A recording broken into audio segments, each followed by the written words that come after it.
தமிழ்நாடு அரசு நிலைப்பாடு எப்படி இருக்கு, அதை பற்றி நீங்க என்ன நினைக்கிறீங்க? இன்னைக்கு கூட டி.கே. சிவகுமார் வந்து லெட்டர் எழுதியிருக்காரு. நம்முடைய அனைவரின் நிலைப்பாடுதான், உணர்வுதான் அரசின் நிலைப்பாடாக உணர்வாக இருக்கிறது என்பதிலே யாருக்கும் மாற்று கருத்தில்லை. தமிழ்நாட்டு நலன்களை பாதுகாப்பதில் புதிதாக ஆட்சி பொறுப்பேற்றிருக்கிற த.வே.க. அரசும் உறுதியாக இருக்கிறது என்று நம்புகிறோம்.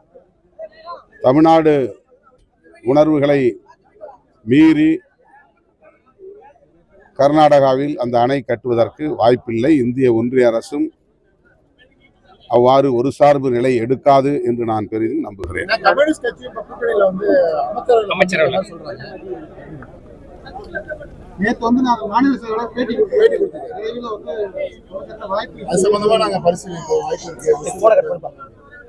வரவேற்கிறோம். விடுதலை சிறுத்தைகள் கட்சியின் சார்பில் இந்திய கம்யூனிஸ்ட் கட்சி அப்படி ஒரு நிலைப்பாட்டை மேற்கொண்டால் அதனை வரவேற்போம்.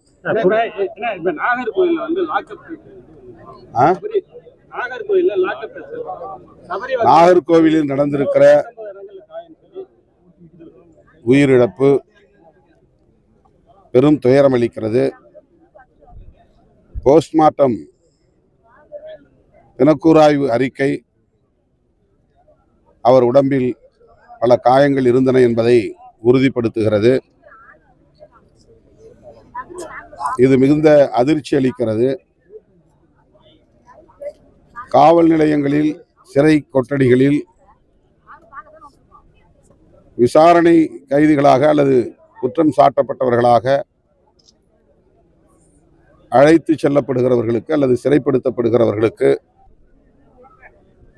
பாதுகாப்பு அளிக்க வேண்டிய பொறுப்பு நீதித்துறைக்கும் சிறைத்துறைக்கும் காவல்துறைக்கும் உள்ளது. ஆனால் அவ்வப்போது இதுபோல அத்துமீறல்கள், படுகொலைகள் அரங்கேறுவது மிகுந்த அச்சத்தை ஏற்படுத்துகிறது. சபரிவர்மனுடைய சாவுக்கு காரணமானவர்கள் யாராக இருந்தாலும் அவர்கள் மீது அரசு கடும் நடவடிக்கை எடுக்க வேண்டும் என்று வலியுறுத்துகிறோம். வரக்கூடிய குளிர்கால கூட்டத்தொடரில் வந்து தொகுதி மறுவரை மற்றும் மகளிர் இடஒதுக்கீடு மசோதா நிறைவேறும் அப்படின்னு பிஜேபி சொல்லிட்டாங்க. கடந்த முறை அவர்கள் மேற்கொண்ட முயற்சி முறியடிக்கப்பட்டது. அனைத்து எதிர்க்கட்சிகளும் ஒருங்கிணைந்து நின்று கடுமையாக எதிர்த்ததன் விளைவாக அப்போது அது நிறைவேற்றப்படாமல் தடுக்கப்பட்டது. த டீலிமிட்டேஷன் மசோதாவை இந்த முறையும் அவர்கள் அறிமுகப்படுத்துவார்களேயானால் அதனை நிறைவேற்ற விடாமல் தடுக்க வேண்டிய பொறுப்பு எதிர்க்கட்சிகள் அனைத்துக்கும் உள்ளது. தமிழ்நாட்டில் இந்தியா கூட்டணியில் உள்ள கட்சிகள், திராவிட முன்னேற்ற கழகம் உட்பட த டீலிமிட்டேஷன் மசோதாவை ஏற்க மாட்டார்கள், கடுமையாக எதிர்ப்பார்கள் என்று நான் நம்புகிறேன். இந்த முறையும் அது முறியடிக்கப்படும் என்றும் நம்புகிறேன்.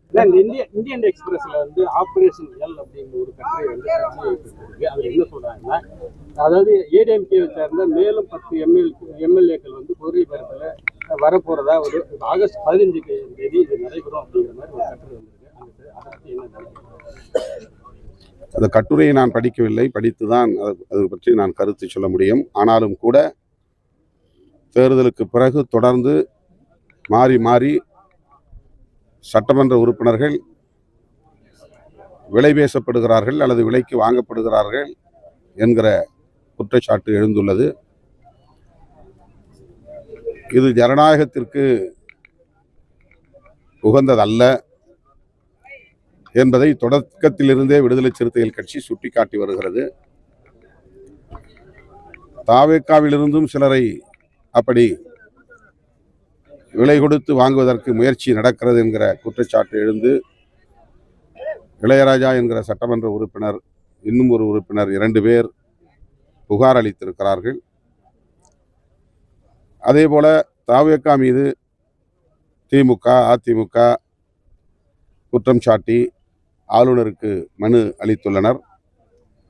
ஆக இந்த போக்கு ஜனநாயகத்திற்கு தீங்கு விளைவிப்பதாக இருக்கும் என்பதை மீண்டும் விடுதலை சிறுத்தைகள் கட்சி சுட்டிக்காட்டுகிறது.